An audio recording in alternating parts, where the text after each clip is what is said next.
ये कहानी है एक ऐसे आदमी की जो हैकिंग के लिए गया हुआ होता है और उसके साथ एक दुर्घटना घटती है जिसमें वो पहाड़ से गिर के दो पहाड़ के बीच में फंस जाता है। उस बीच में उसे अपना हाथ भी काटना पड़ता है। चलिए हम आज जानते हैं 127 आवर मूवी की एक्सप्लेनेशन को। इस लड़के का नाम होता है एरन रोस्टर।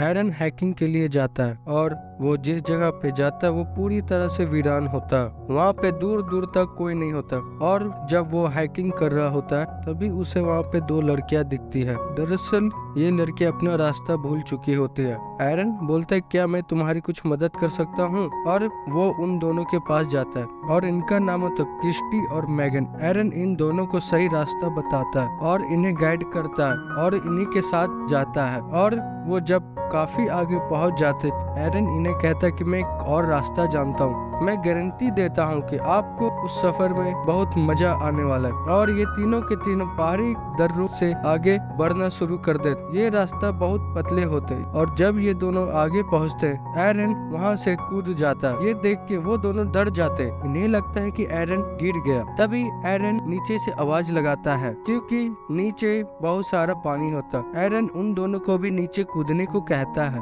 और इसके बाद ये दोनों एक एक करके नीचे कूद जाते और इस खेल में इन्हें बहुत मजा आता और ये काफी समय तक उस पूल में एंजॉय करते और उसके बाद वहाँ से निकल जाते। वहाँ से निकलने के बाद वो एरन को हैकिंग के लिए आगे जाना होता है और क्रिस्टी और मैगन को अपने घर। एरन पूछता है क्या अब हम दोबारा मिल सकते हैं। मैगन कहती है कि हाँ, कल हमारे घर में पार्टी है और तुम भी वहाँ पे आ सकते हो। और इसके बाद यहाँ से वो निकल जाता है एरन, और वो इस पूरी हैकिंग को एंजॉय कर रहा होता है। लेकिन यहाँ के रास्ते बहुत छोटे और बहुत पतले होते और बहुत खतरनाक होते हैं। और जब एरन एक पतले पहाड़ियों से नीचे उतर रहा होता है तभी वहाँ पे एक पत्थर होता है। एरन उसका सहारा लेता है लेकिन वो पत्थर सिरक जाता है और इसकी वजह से एरन नीचे गिर जाता है और वो पत्थर जिसका सहारा लिया था वो एरन के हाथ के ऊपर गिर जाता है और अब एरन का हाथ उस छोटे से पतले से पहाड़ में पत्थर के नीचे फंस जाता है। लेकिन एरन को ज्यादा चोट नहीं लगी हुई होती है, लेकिन अब उसका हाथ फंस चुका है तो उसकी वजह से उसका हाथ नहीं निकल सकता।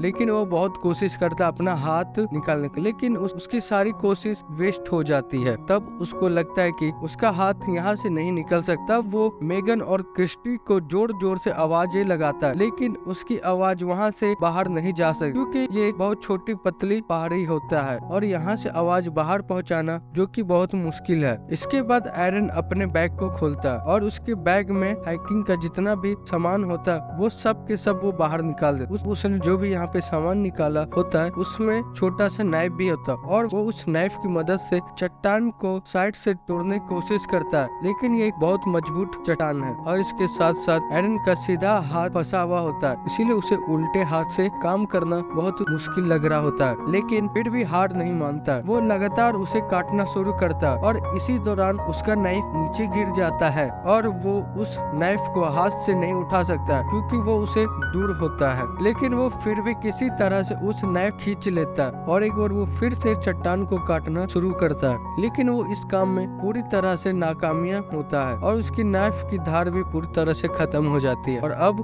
रात हो जाती है और एरन को यहाँ पे फंसे हुए कई घंटे हो चुके हैं। उसे नहीं पता कि वो यहाँ से कैसे निकल पाएगा, इसीलिए वो यहाँ से निकलने के लिए लगातार अपने हाथ को निकालने की कोशिश करता। अब एरन को यहाँ पे फंसे हुए 25 घंटे हो चुके हैं लेकिन अभी भी उसे निकलने के लिए कोई रास्ता नहीं मिलता है। उसके बाद वो अपने कैमरे को ऑन करता है। वो बताता है कि पिछले 25 घंटे से मैं यहाँ पे फंसा हूँ और मैं किसी को बताए बिना ही यहाँ पे आया हूँ। वो ये भी बताते उसके पास खाना बहुत कम है और पीने के लिए भी 400 से 500 ml पानी है। और जब ये सब कुछ रिकॉर्ड कर रहा होता है तभी उसे ऊपर से कुछ आवाज आती है। उसे लगता है कि ऊपर में कोई है और एरन वहाँ पे जोर जोर से चिल्लाने लगता है, लेकिन उसे चीखने और चिल्लाने का कोई फायदा नहीं क्योंकि वहाँ पे कोई होता ही नहीं है। और कुछ घंटों के बाद एक बार फिर से रात हो जाती है। एरन को भूख लगती है, उसके पास जो भी खाने का बचा कुचा हुआ सामान होता है वो उसे खाता है और तभी उसे याद आता है कि क्रिस्टी और मेगन ने उसे बियर पार्टी के लिए बुलाया था और वो उस पार्टी को इमेजिन करना शुरू करता और अपने आप से बात भी करता है। और उसे वो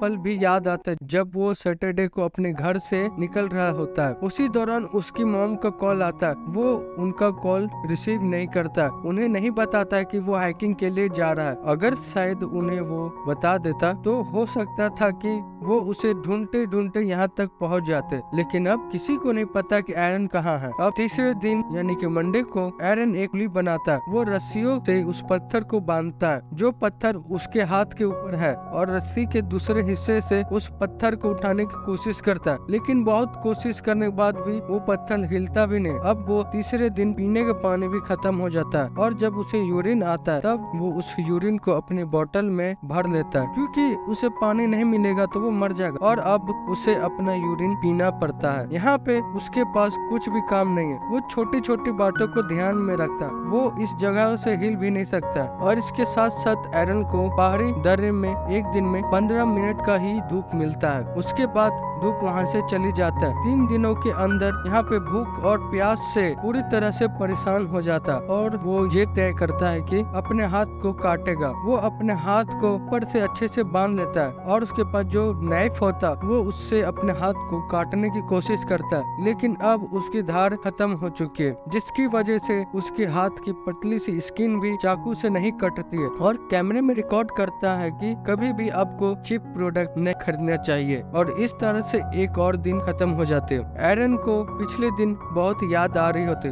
उसे अपना परिवार और उसे अपने एक्स गर्लफ्रेंड और बहुत सारे दोस्त याद आ रही होते, और जब वो उन सबको याद कर रहा होता है तभी उसे आसमान में बादल घिर आते हैं और बहुत जोर से बारिश होना शुरू हो जाते हैं। और एरन के पास अब तक पानी खत्म हो चुका होता है। एरन बोतल में पानी भर लेता है, और पानी उस पतले से पहाड़ में भी आना शुरू हो जाता है जहाँ पे एरन फंसा हुआ था, और धीरे धीरे पानी का लेवल बढ़ते जाता है, और आयरन वहाँ पे डूबना शुरू हो जाता है। और आयरन पानी के अंदर जाके उस पत्थर को उठाने की कोशिश करता है जो कि उसके हाथ पे, और बहुत मुश्किलों के बाद वो उस पत्थर को उठा लेता है, और उसका हाथ वहाँ से निकल जाता है। और उसके बाद वो भागता हुआ अपनी गाड़ी के पास जाता है और अपनी गाड़ी में बैठता है, और उसके बाद वो उस जगह से निकल जाता है। लेकिन ये सब एक सपना होता है। आयरन अभी भी उस पहाड़ी दर्रे में फंसा हुआ होता है, और वो जोर जोर से चिल्लाना शुरू कर देता है। आयरन को इस जगह में फंसे हुए 4 दिन हो चुके, और ये उसका 5वां दिन होता है, और उसका बिहेवियर बहुत चेंज हो जाता है। वो अपने आप से बातें करते, कमेंट्री करते, और उसमें ये बता, अगर मैं उस दिन अपने मॉम का कॉल रिसीव कर लेता, बता दिया होता मैं इस जगह जा रहा हूँ, तो आज मैं यहाँ पे फंसा हुआ नहीं होता। और जिस शॉपकीपर से हाइकिंग का सामान लिया था, और उसने उसे भी कुछ नहीं बताया था। अपनी मॉम और डैड को कहता है कि मैं तुमसे बहुत प्यार करता, और वो ये सब इसलिए रिकॉर्ड कर रहा होता है क्योंकि उसे खुद भी यहाँ पे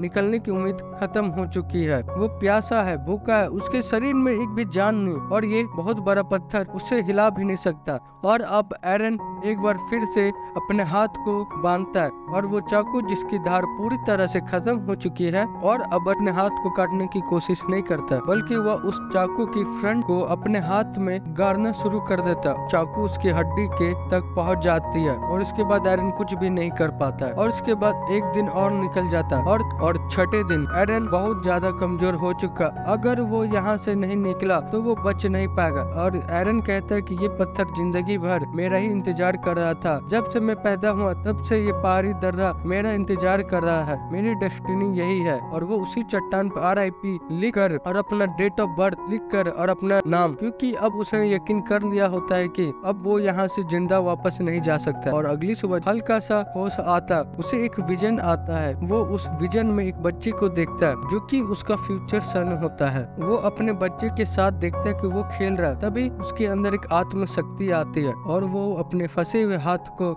अपोजिट साइड पुश करता है, और अपने हाथ की हड्डी को तोड़ देता है। और वो इसके बाद जो चाकू होता है उसने धार लगा ली होती, और धीरे धीरे अपने हाथ को काटना शुरू करता है। और वो इस तरह से अपने हाथ को काट लेता है और अपने शरीर से अलग कर लेता है। और आज 6ठे दिन अपने हाथ का बलिदान देके वो इस पत्थर से और इस पहाड़ से अपने आप को आजाद कर पाता। वो वहाँ से निकलने से पहले अपने हाथ की फोटो खींचता है, और जो कि उस हाथ की जो कि अभी पत्थर में फंसा हुआ होता है। अब एरन बहुत मुश्किल से इस पहाड़ी दर्रे से बाहर निकलता है, और वो बाहर निकलने के बाद वहाँ पे वो देखता है बारिश का कुछ पानी जमा हुआ होता है। एरन उस जगह पे जाता है और बहुत सारा पानी पीता है, क्योंकि उसने 6 दिनों से न खाना खाया न पानी पिया है, इसीलिए वो जी भर के पानी पीता है। और उसके बाद यहाँ से आगे निकलता है, और उसे वहाँ पे उसे आसमान में उड़ता हुआ चील दिखता है, जिसे वो हर रोज पहाड़ी दर्रे से देखता था। वो आज खुद भी उस रेवन की तरह आजाद हो चुका है, लेकिन अभी भी उस वीरान जगह से निकलना बहुत मुश्किल है, क्योंकि